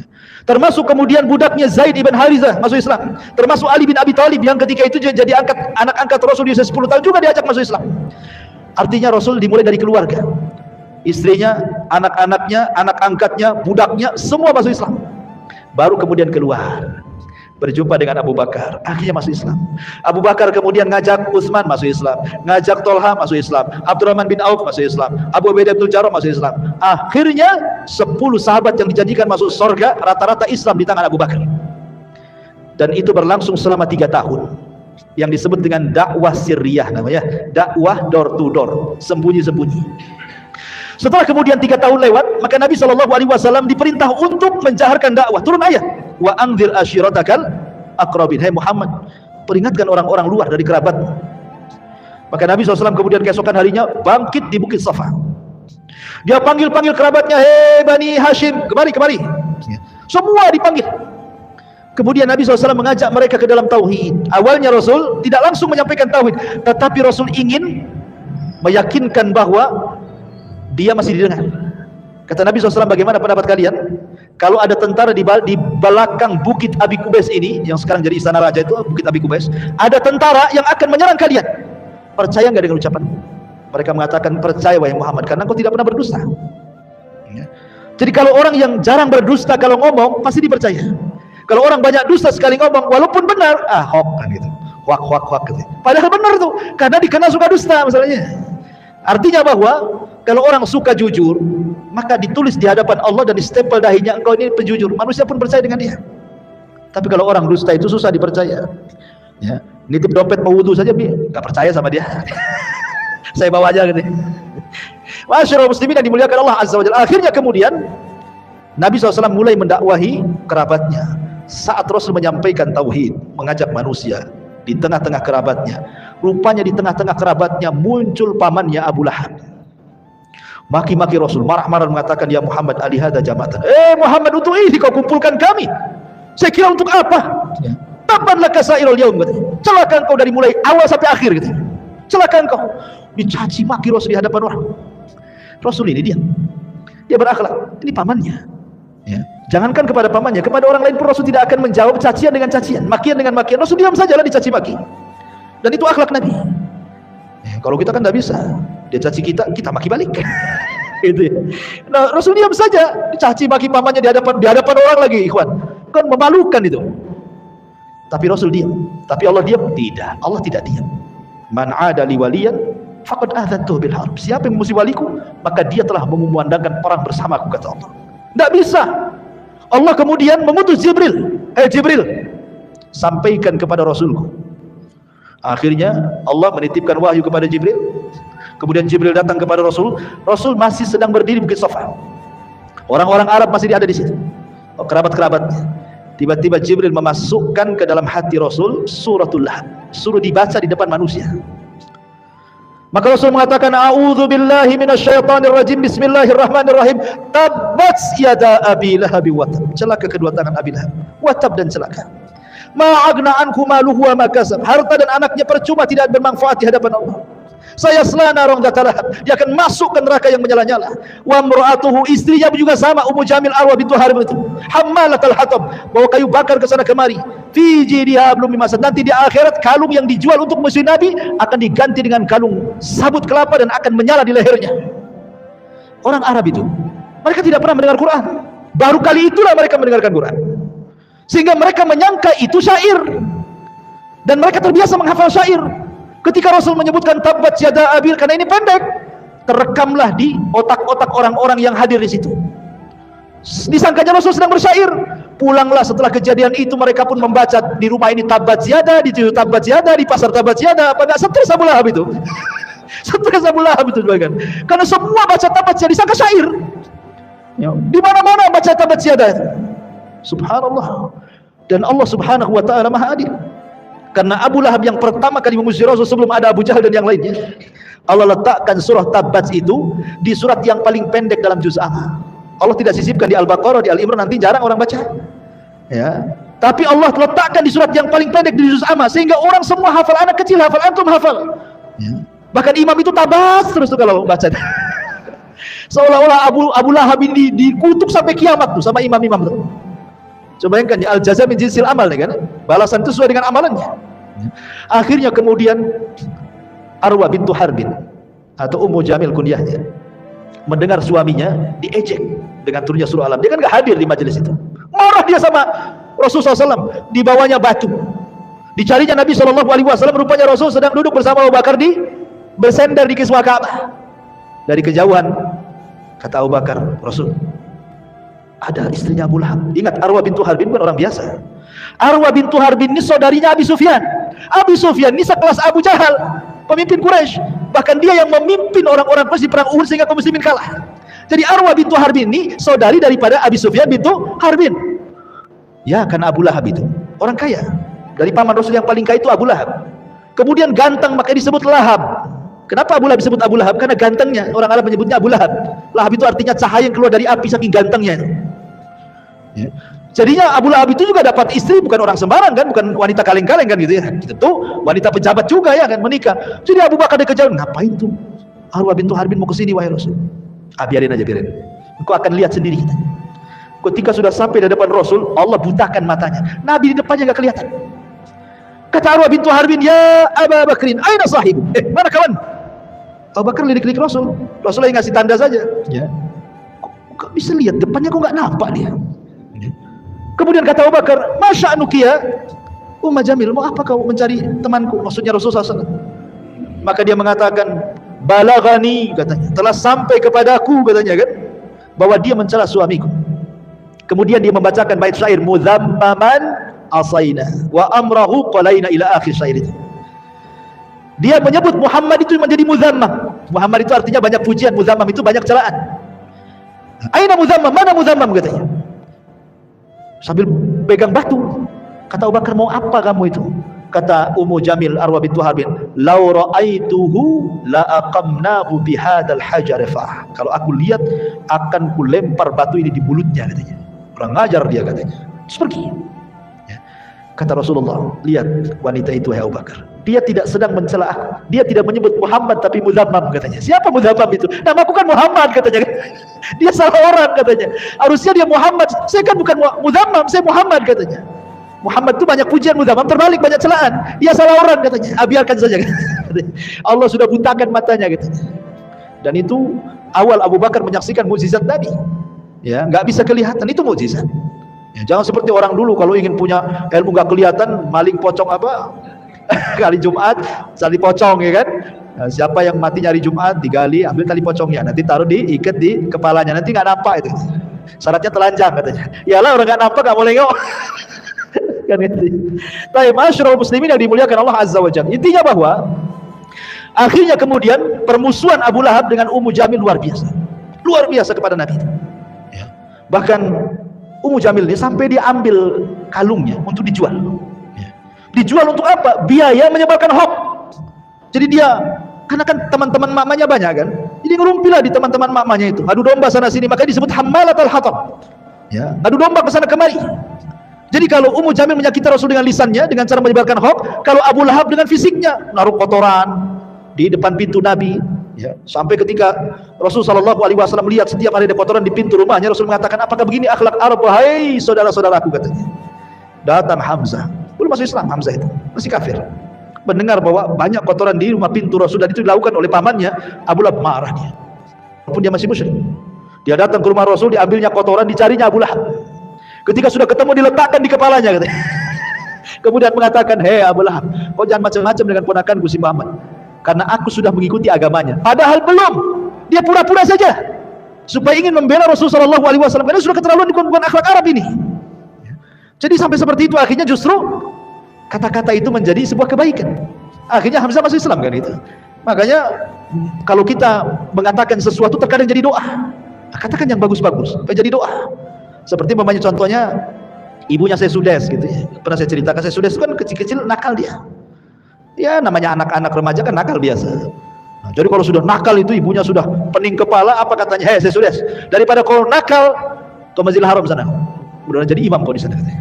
Itu aja yang diucapkan. Kalau nakal lagi ibunya ngomong gitu lagi. Kalau nakal itu lagi diucapkan. Jadi tidak pernah mengucapkan kalimat ini kecuali izhab ilal haram. Kau pergi ke haram, mudah-mudahan jadi imam di situ. Akhirnya ucapan seorang ibu yang soleh. Jadi kenyataan siapa yang tidak kenal Imam Sudes? Ya, jadi Imam Masjidil Haram tuh sampai sekarang siapa yang tidak kenal, satu dunia kenal Imam Sudes. Jadi kita pun sama, kalau punya anak nakal itu sana ke Al-Fajri itu, gantikan Pak Imam tuh. Nanti kegantikan betul. Artinya kan mudah-mudahan jadi gini, ini enggak mati aja kalau katanya, atau ketabrak mati betul. Jadi jangan sampai kemudian seseorang tuh mengucapkan kalimat buruk apalagi ke anak itu, nanti jadi kenyataan. Baik, kembali. Akhirnya kemudian permusuhan terus sampai pada waktunya akhirnya kemudian Nabi SAW betul-betul diperangi oleh orang-orang kafir Quraisy. Tampillah Abu Jahal, tampillah Umayyah, tampillah kemudian Al-Walid, macam-macam musuh-musuh Nabi SAW akhirnya mulai menyakiti Rasul. Ya, terlalu panjang kalau saya ceritakan. Intinya bahwa mereka melakukan permusuhan kepada Nabi SAW sampai akhirnya mereka dengan cara lembut tidak bisa, dengan cara kasar tidak bisa, balik lagi ke lembut tidak bisa. Akhirnya mereka memutuskan untuk membunuh Nabi. Mereka ngomong kepada Bani Hashim, "Serahkan Muhammad kepada kami biar kami bunuh." Kata Bani Hashim, "Tidak, kami tidak akan menyerahkan orang kami. Kalau begitu kalian akan kami keluarkan dari Quraisy, dari Mekah. Dan kami akan boikot semua makanan, tidak ada yang sampai kepada kalian. Kalian tidak boleh bicara dengan kami tidak akan bicara dengan kalian. Wanita kalian tidak boleh menikah dengan laki-laki kami ataupun sebaliknya." Begitu semuanya diketatkan sehingga terjadi kemudian hisar, boikot selama 3 tahun. Sampai orang-orang Bani Hashim ini saking kelaparannya makan daun karena tidak ada makanan masuk. Dari situlah kemudian harta Khadijah habis, harta Nabi habis, karena untuk memberi makan Bani Hashim yang ketiga terjadi pemboikotan 3 tahun lamanya. Sampai akhirnya kemudian setelah berakhir pemboikotan itu, setelah itulah kemudian terjadi apa yang disebut dengan Amul Hazni, tahun kesedihan. Kenapa? Karena beberapa bulan setelah pemboikotan ini Abu Thalib meninggal. Subhanallah, setelah beberapa bulan setelah meninggalnya Abu Thalib, meninggal pula Khadijah, istri Nabi SAW. Maka semakin sempitlah dakwah Rasul karena orang-orang itu semakin berani. 18 kabilah mengancam Rasul, jangan berdakwah, kau sudah tidak ada siapa-siapa lagi yang melindungi kamu, kalau tidak kami bunuh. Akhirnya Rasul sudah tidak bisa berdakwah terang-terangan, kembali ke dakwah sirriyah, dakwah ketidak terang-terangan. Dia hanya bisa ngajak ya sebisanya diajak, karena sudah nggak bisa terang-terangan lagi, karena diancam dibunuh. Akhirnya semakin buruk suasananya, maka Rasul kemudian beringin mencari areal baru untuk berdakwah. Terpikir hendak ke Taif. Kemudian sampai di Taif sama juga rupanya. Orang Taif ini nggak menerima dakwah Rasul, baru beberapa hari saja sudah diusir. Lebih ganas lagi, dilempari sama batu, perempuannya mencaci maki, anak-anaknya naruh duri di jalan, macam-macam, sampai akhirnya Rasul kemudian harus tinggal di kebun kurma milik Utbah dan Syaibah. Disitulah kemudian ketika Rasul sholat fajar, datang pula 7 jin dari Yaman masuk Islam. Ketika orang-orang Taif tidak masuk Islam, jin pula yang masuk Islam. Ya, Allah kasih. Ya, ketika alam nyata tidak masuk Islam, alam gaib masuk Islam. Ya, jin-jin masuk Islam. Turunlah surah Jin, qul uhiya ilayya annahu istama'a nafarun minal jinni faqalu inna sami'na qur'anan ajaba. Baik, intinya kemudian Rasul bisa berhasil masuk ke Mekah. Lah ketika berhasil lagi masuk ke Mekah karena ada perlindungan dari Adi bin Mut'im, akhirnya kemudian Nabi SAW sudah tidak bisa sama sekali berdakwah, sesak dada Nabi. Dari situlah kemudian Rasul ingin menghibur Rasul. Terjadilah peristiwa yang disebut dengan Isra dan Mi'raj. Ingin dihibur. Namun sebelum terjadi Isra Mi'raj, ketika Rasul berada di Hatim, di rumah Ummu Aiman, Jibril datang. Kemudian membelah dada Nabi kedua kalinya, membersihkan kembali hatinya supaya makin lebar lagi. Alam nashrah laka sadrak, ya, supaya dada Nabi lebih menerima lagi kondisi. Dibersihkan dadanya dari sifat hasad, dengki, dendam, marah, semua dibersihkan tidak ada lagi. Setelah itu kemudian diperjalankan dari Masjidil Haram ke Masjidil Aqsa yang disebut dengan Isra. Kemudian diperjalankan dari Masjidil Aqsa ke Sidratil Muntaha yang disebut dengan Mi'raj. Disitulah Rasul dapat pelajaran besar untuk menghadapi dakwah ke depan. Di langit pertama dia berjumpa dengan Nabi Adam. Adam itu hijrah dari sorga ke bumi, maka dia akan hijrah dari Mekah ke Madinah. Berjumpa dengan di langit kedua dengan Yahya ibn Zakaria dan Isa ibn Maryam. Seolah-olah nanti setelah hijrah engkau wahai Muhammad, engkau akan disakiti seperti dua nabi disakiti. Dari mana? Dari orang-orang Yahudi. Yahya dipenggal lehernya, jadikan mahar wanita pelacur. Nabi Isa diburu untuk dibunuh, kemudian diangkat ke langit. Maka engkau pun sama akan mengalami hal yang sama. Orang-orang Yahudi akan berusaha menyakitimu, bahkan sampai membunuhmu. Dan betul, upaya pembunuhan sudah ada. Ya, seperti perang Bani Nadir. Kenapa Rasul merangi Bani Nadir? Karena Rasul mau ditimpakan batu dari atas rumah. Kemudian Zainab bintu Harith, seorang wanita, setelah perang Khaybar diracun, meracun Nabi. Dan upaya pembunuhan banyak. Ya. Jadi Rasul sudah ada gambaran kenapa diperjumpakan dengan Yahya dan Isa. Bahwa musuhnya akan lebih berat lagi, bukan hanya orang kafir Quraisy saja. Nanti ada lagi orang Yahudi katanya. Kemudian naik ke langit ketiga berjumpa dengan Nabi Yusuf. Langit ketiga berjumpa dengan Nabi Yusuf. Seolah-olah mengatakan bahwa sebagaimana Yusuf juga dia disakiti oleh saudara-saudaranya, dicemplungkan ke sumur, kan itu ya, dihasadi, engkau pun sama keluargamu, wajar. Abu Lahab menyakiti kamu, keluargamu akan musuhi kamu, itu wajar, karena Nabi juga seperti itu sebelumnya. Kemudian naik ke langit keempat berjumpa dengan Idris, di mana Allah katakan wa rafa'nahu makanan 'aliyah. Idris diangkat ke tempat tinggi, maka engkau pun akan diangkat jauh lebih tinggi dibandingkan Idris. Bukan hanya sampai ke langit keempat, ke Sidratul Muntaha, secara hissi dan maknawi engkau akan menjadi orang mulia di tengah-tengah manusia, diangkat derajat. Wa rafa'na laka dzikra, kami angkat penyebutanmu, kata Allah. Naik lagi ke langit keberapa? Kelima. Berjumpa dengan Nabi Harun. Harun lembut, disukai Bani Israel. Maka Rasul pun harus melembutkan kembali dakwahnya seperti lembutnya Harun kepada Bani Israel. Wa in kunta faddan ghalidhal qalbi lan faddu min hawlika. Kalau engkau keras wahai Muhammad, lari semua orang tuh, gak akan menerima dakwah. Dapat pelajaran dakwah lagi. Naik lagi ke langit ke-6 berjumpa dengan Nabi Musa. Nabi Musa itu orang yang paling sabar dengan Bani Israel. maka Rasul pun harus sabar menghadapi umatnya. Ya, dapat lagi kesabaran. Ya, naik lagi ke Ibrahim alaihi salatu wassalam, ke langit ke-7. Kata Rasul, tidak ada nabi yang mirip wajahku kecuali Ibrahim. Sebagaimana Ibrahim membangun Ka'bah di bumi, maka dia bersandar di Ka'bah malaikat Baitul Ma'mur sambil dikelilingi anak-anak kecil. Al-jaza min jinsil amal. Dan Nabi SAW pun akan meneruskan perjuangan Ibrahim dengan memakmurkan Ka'bah dan membebaskan kota Mekah. Jadi Isra Mi'raj ini pelajaran besar. Yang tadinya Rasul sesak dadanya gitu ya, turun daripada Isra Mi'raj semangat lagi dia. Enggak ada, nengok para nabi aja lebih daripada saya. Makanya Allah mengatakan fasbir kama sabar ulul azmi minar rusul. Sabar wahai Muhammad sebagaimana sabarnya ulul azmi dari kalangan Rasul sebelum. Jadi dapat vitamin baru nih Isra Mi'raj ini. Makin semangat Rasul. Lah kebetulan 1 tahun sebelum hijrah atau mungkin 2 tahun sebelum hijrah, datanglah orang-orang Madinah dari kabilah Khazraj yang haji ke Mekah.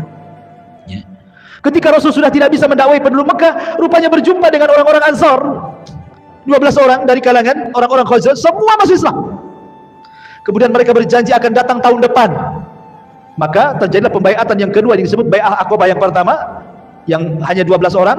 Kemudian terjadi pembaiatan yang kedua, orang-orang Madinah datang ke Mekah yang berjumlah 73 orang. Dan ketika itu Rasul mengutus Mus'ab bin Umair, kutus kau ke Madinah berdakwah di sana. Akhirnya Mus'ab berhasil mengislamkan para pembesar di Madinah, tersebarlah Islam di mana-mana. Lah ketika sahabat mereka hijrah ke Habasyah 2 kali, ya kan? Maka Rasul mengatakan Allah sudah mengizinkan aku untuk hijrah dan Allah sudah menentukan tempat untuk hijrah. Maka semua yang ada di Mekah hijrah ke Madinah, semua yang ada di Habasyah pulang gabung ke Madinah. Nah, terjadilah hijrah pertama Rasul. Yang sebelumnya sahabat sudah hijrah ke Habasyah, tapi ini pertama Rasul hijrah dari Mekah. Bayangkan, Nabi SAW ketika hijrah itu usianya berapa tahun? Diangkat jadi Nabi saja 40 tahun. Kemudian Rasul tinggal di Mekah ketika diangkat jadi Nabi dan Rasul 13 tahun. Berarti Rasul itu ketika hijrah usianya 53 tahun. Sudah tua 53 tahun. Tidak pernah meninggalkan kota kelahirannya. Tiba-tiba diusir. Coba Anda bayangkan, kita diusir dari Indonesia, dari NKRI, disuruh kemana? Kayak orang-orang atau apa itu, Myanmar dia. Kan kita lihat tuh orang-orang saudara-saudara kita Muslim dari Myanmar kan yang diusir itu sampai tenggelam-gelam di kapal tuh kan. Ya, apa Muslim Uighur itu kan. Coba bayangkan gimana rasanya diusir dari negerinya kan itu ya. Makanya Nabi SAW kemudian sebelum hijrah dia naik ke atas gua tuh, ke gua Hira ya. Kemudian dipandangnya Mekah. Dia mengatakan, wahai Mekah, engkau tempat yang terbaik dan suci. Kalau bukan karena kaumku mengusirku, aku tidak akan tinggalkan kamu, katanya. Nah, itulah wasiat Rasul. Rasul berangkat ke Madinah. Disinilah era baru. Dan inilah kisah kedua hijrah Rasul, berada di bulan Rabiul Awal, pertengahan kisah kelahiran hijrah. Nah, kemudian Rasul hijrah ke Madinah. Lah di kota Madinah ini karena sudah banyak pendukungnya, maka Nabi SAW pertama kali datang ke kota Madinah, apa yang dilakukannya? Membangun Masjid Quba. Pondasinya dulu. Kemudian setelah beberapa hari berangkat ke Madinah. Di perjalanan dia singgah karena kebetulan hari Jumat. Akhirnya Rasul melaksanakan Jumat pertama kali di tengah Quba dan Madinah. Sampai di kota Madinah, dia bangun masjidnya. Ini disebut dengan Masjid Nabawi. Dan itulah masjid terbaik setelah Haram. Kemudian setelah Nabawi adalah Aqsa. Kata Rasul, la tushaddu rihal illa ila salasati masjid. Tidak boleh safar niat ibadah kecuali ketiga masjid: Masjidil Haram, Masjid Nabawi, dan Masjidil Aqsa. Apa yang dilakukan Rasulullah SAW? Kenapa membangun masjid? Nabi SAW ingin supaya manusia itu lebih dekat dengan Allah. Karena hanya di masjid inilah orang lebih dekat dengan Allah. Makanya Nabi SAW kemudian membuat aktivitas semua di masjid. Ya, ngajar ya di masjid, dakwah di masjid, latihan jihad di masjid, putuskan kepada kabilah-kabilah di masjid. Tidak ada kecuali di masjid. Tempat lain untuk membimbing umat kecuali di masjid. Itu masjid di zaman Rasul itu semua di masjid. Coba bayangkan, sampai latihan perang di masjid. Coba di sini latihan perang, besoknya antum jadi teroris. Latihan manah dalam masjid gitu ya. Latihan kuda, nggak mungkin lah kudanya dimasukkan ke sini. Mungkin orang dia, tapi dulu seperti itu.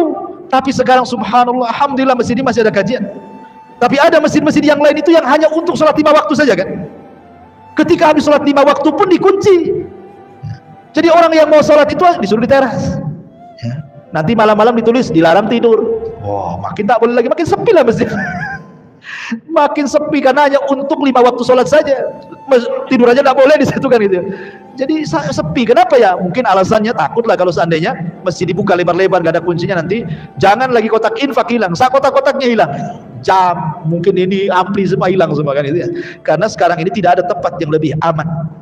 Dulu tempat aman itu rumah dan masjid. Rumah pun tak aman, masjid pun tak aman. Sekarang gak ada tempat yang paling aman. Kemana coba? Baik, masyarakat muslimin yang dimuliakan Allah Azza wa Jalla. Maka Rasul mulai mempersatukan hati-hati orang Ansor dan Muhajir. Karena namanya beda daerah. Ansor ini keturunan Yaman. Orang-orang Muhajir ini memang asli orang Mekah, keras-keras orangnya. Ya kan? Orang Yaman kan lembut-lembut orangnya. Nabi SAW kemudian ingin menyatukan, mempersaudarakan. Dikenallah sejarah bagaimana Rasulullah SAW mempersaudarakan sekitar 70 orang lebih gitu yang pertama kali. Kita kenal ada persaudaraan antara Salman Al-Farisi dengan Abu Darda. Salman Al-Farisi dengan Abu Darda dipersaudarakan sama Nabi. Ingat, persaudaraan itu saling mewarisi. Jadi kalau meninggal salah satunya, hartanya diwariskan. Tapi setelah perang Badar, turun ayat bahwa harta waris itu hanya untuk yang ada hubungan rahim saja, ahli waris saja. Maka kemudian dimansuh, tidak ada lagi saling mewarisi, kecuali memang keluarga. Yang ada saling menolong, saling membantu, dan begitu seterusnya. Ya. Jadi suatu ketika Salman Al-Farisi ini melihat istrinya Abu Darda nggak pernah dandan. Karena waktu itu belum ada ayat hijab, jadi rambut masih nampak gitu kan, kucel, nggak pernah mandi, pakaiannya biasa, pokoknya nggak ada, dandan jelek lah. Ya. Jadi Salman Al-Farisi mengatakan, ya Umma Darda, dandanlah sedikit. Ya, masa kayak gini kau punya suami gitu. Kata Ummu Darda, ya Salman, anna Aba Darda laisa lihaja. Hei Salman, Abu Darda itu tidak ada hajat lagi sama saya. Kalau siang puasa, malam sholat malam, tidak ada waktu untuk saya katanya. Jadi biarlah saya seperti ini. Saya ini seolah-olah tidak punya suami aja katanya. Ya. Jadi orang dulu suami tidak perhatikan istri itu karena rajin ibadah. Kalau sekarang lain. Karena ada orang ketiga, keempat, kelima, keenam, dan begitu seterusnya kan itu ya. Jadi akhirnya kemudian Salman mengatakan kepada Ummu Darda, udah gini aja, bilang saudaranya besok datang. Akhirnya kemudian Abu Darda mendengar saudaranya akan datang ke rumah. Wah, disediakan kamar yang bagus, makanan yang lezat. Ya, karena menyambut saudaranya, datanglah Salman malam-malam. Ketika itu Salman sudah disediakan kamar, nggak mau tidur dia, nggak mau tidur. Abu Darda sholat. Ya. Kata Abu Darda, kenapa kau tak tidur wahai Salman saudaraku? Kata Salman, enggak. Saya akan tidur kalau kau tidur di sampingku katanya. Akhirnya Abu Darda terpaksa tidur, tidak sholat malam dia. Setelah sepertiga malam baru bangun. Ayo kita sholat katanya. Besoknya dihidangkan makanan. Abu Darda pergi, Salman suruh makan. Abu Darda datang, kok nggak habis makanannya, nggak dimakan? Tidak. Saya ingin makan berdua. Batalkan puasa katanya. Akhirnya dibatalkan. Ya. Selama 3 hari begitu. Jadi Abu Darda sudah tidak sholat malam lagi kecuali sepertiga malam, dan tidak puasa sunnah lagi.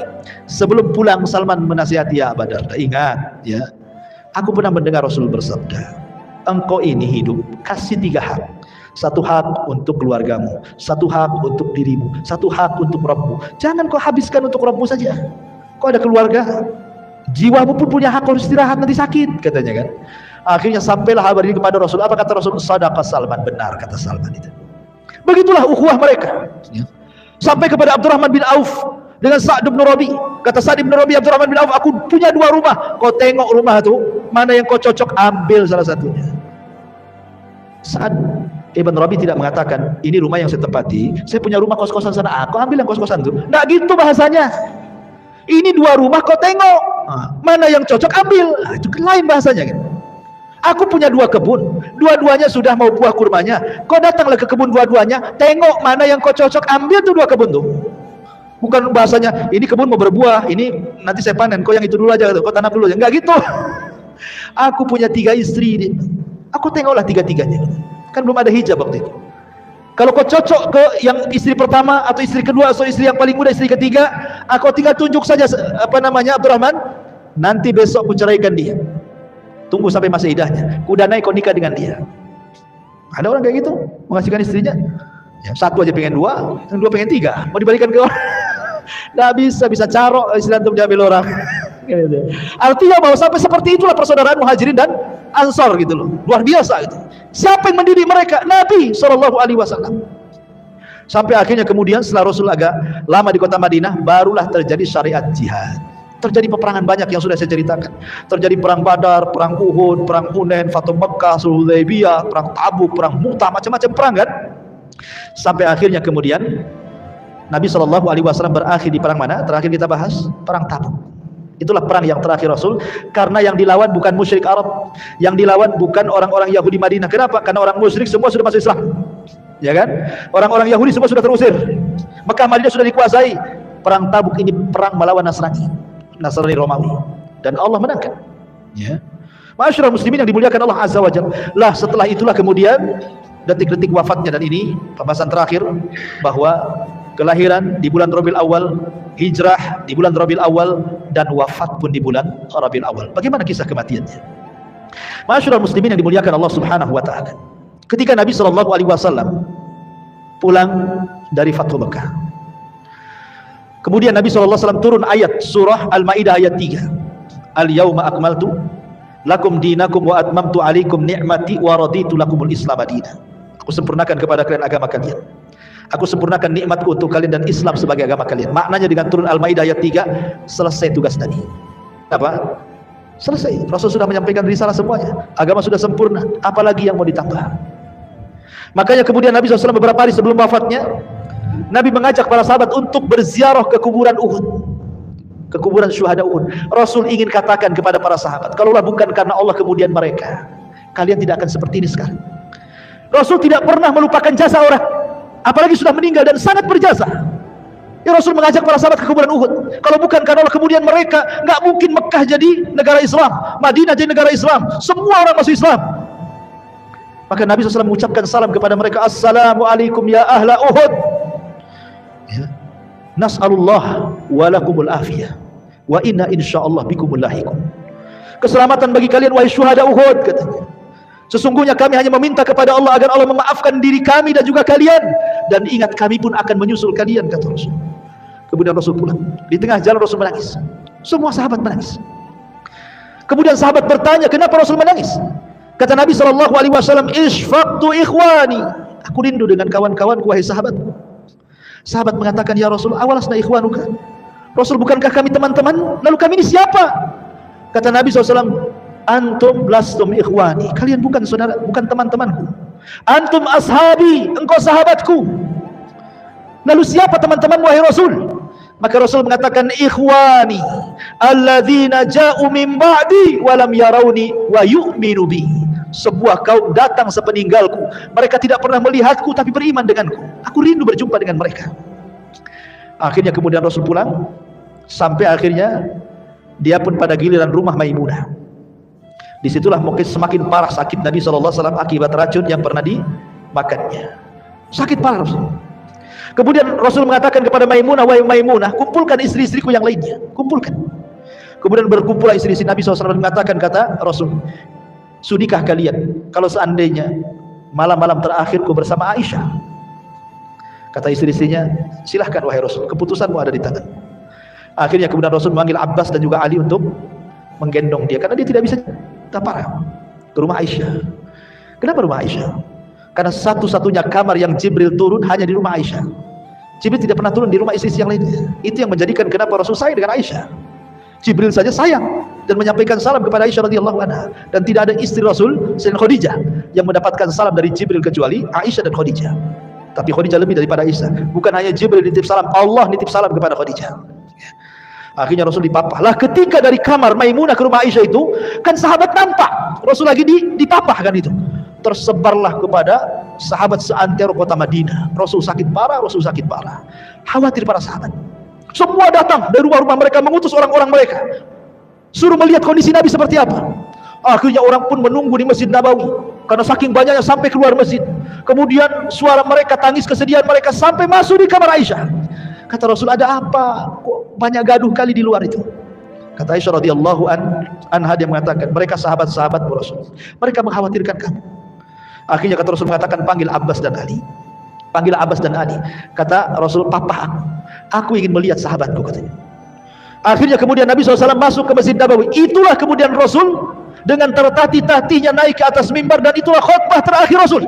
Karena setelah itu Rasul tidak pernah lagi khutbah karena meninggal. Rasul berkhutbah di situ.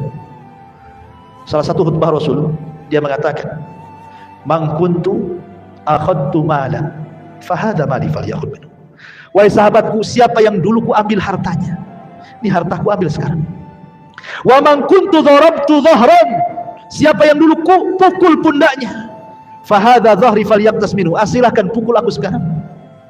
Wa man kuntu syatamtu irdan fa hadza irdi falyaqtas minhu. Atau dulu pernah ku caci, ku maki, ku rendahkan, ku gibah, ini kehormatanku. Caci sekarang, maki sekarang, rendahkan sekarang. Seolah-olah Rasul ingin mengajarkan kepada kita bahwa di akhir-akhir hayat itu kalau bisa jangan membawa dosa. Jangan membawa dosa. Kalau orang sudah sakit dan parah, ya, kalau bisa minta maaf orang lain. Jangan kemudian setelah meninggal sibuk pula orang berdiri. Ya, kalau jenazah ini ada hutang, ini keluarganya bisa bayar sama beliau, kan gitu. Kalau dulu punya salah tolong maafkan, nggak ada gunanya, kawan. Justru saat-saat sakit itulah ingat kok dulu kalau punya salah, punya hutang cepat bayar sama si anu. Saya pernah gibah dia, tolong minta maaf sama dia. Kan begitu. Itu yang diajarkan Rasul kepada kita.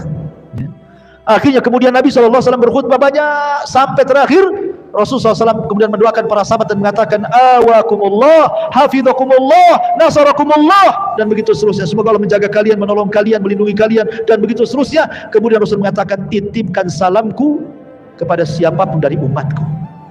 Rasul menitipkan salam kepada kita. Kemudian Rasul naik turun dari mimbar masuk ke rumah Aisyah. Detik-detik wafatnya Nabi SAW pingsan berkali-kali. Sampai akhirnya suatu ketika seluruh keluarganya kumpul, tiba-tiba Rasul mengatakan, bisa nggak kalian semua keluar? Katanya. Bisa nggak kalian semua keluar? Kecuali Aisyah, karena Rasul berada di pangkuan Aisyah. Maka semua keluarganya, istrinya, semua keluar, anak-anaknya. Rupanya maksud Rasul itu kenapa? Karena di depan pintu ada malaikat Jibril dan malaikat maut. Jibril minta izin untuk masuk. Kemudian setelah Jibril mengucapkan salam dan memberitahu bahwa dia bersama malakul maut, kemudian Nabi SAW diberikan pilihan oleh Jibril. Apakah engkau akan tetap hidup? So, malaikat maut tidak akan mencabut hari ini. Dan engkau akan senang dengan apa yang kau telah perjuangkan selama ini. Ataukah engkau akan menyusul saudara-saudaramu di Rafiqil A'la sana, di surga yang paling tinggi bersama para nabi, orang-orang soleh, para siddiqin, para syuhada. Ya. Pilih mana? Maka Rasul tiba-tiba mengisyaratkan tangannya. Aisyah mengatakan, demi Allah, aku baru perasan Rasul sedang diberikan pilihan. Karena setiap para nabi diberikan pilihan, mau hidup atau mati, ya kan? Makanya kemudian Rasul menunjukkan sampai ke atas begini, ila rafiqil a'la, kata Rasul. Saya memilih ke atas, maknanya milih meninggal. Karena apa yang di sisi Allah lebih baik dibandingkan di dunia. Ya. Maka Rasul mengatakan, ala wa inna lil mauti la sakarat. Ingat, pada kematian itu ada rasa sakaratnya, ada rasa pedihnya, ada rasa sakitnya. Rasul merasakan sakit luar biasa, melebihi manusia biasa saat kematiannya. Tapi tentu maksudnya adalah rasa sakit yang diderita seorang mukmin saat kematiannya boleh jadi itu akhir menggugurkan semua kesalahannya. Tapi rasa sakit orang-orang kafir saat meninggal boleh jadi itu awal azab bagi dia. Ya. Makanya Nabi SAW kemudian terakhir mengucapkan as-salatu salah wa ma malakat aymanukum. Jaga oleh kalian salat, dan hamba-hamba sahaya kalian tolong lindungi mereka, jangan zalimi kepada mereka.